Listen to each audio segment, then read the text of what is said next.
But for now, we'll should focus to the commodity segment. We have Manisha joining in. Manisha, what do you have your eye on?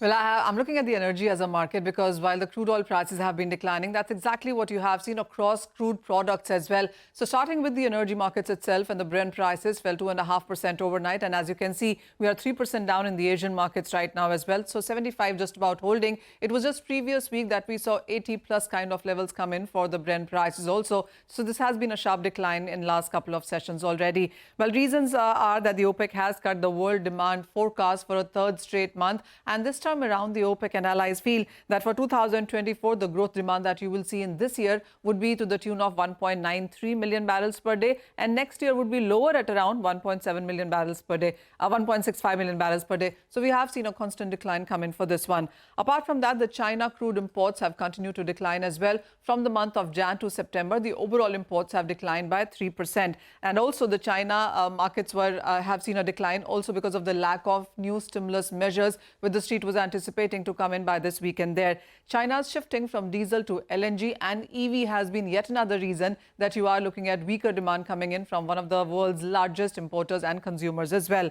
Well, there also are oversupply concerns in the global markets because you're looking at higher production coming from US. The spare capacity with OPEC and allies is higher than 5 million barrels per day. That continues to weigh in as well. And then there has been statement from Israel saying that as they strike Iran, it would be on Iran military and not nuclear or oil facilities. So that fear about disruption in oil facilities also seems to be going away. So that bit of a war or geopolitical premium is coming off the markets.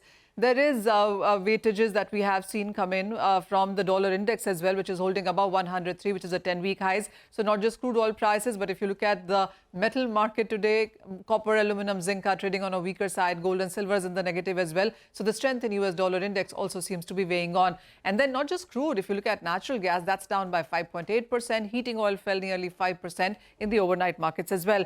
Now going forward, it is going to be important on what the speculators also seem to be doing. At these lower levels in the previous week, we have seen net long positions being added for a fourth straight week. The shorts have been continued to be cut, which is at the lowest, by the way, now since 2016. So there is that balancing that we are seeing in the international markets also.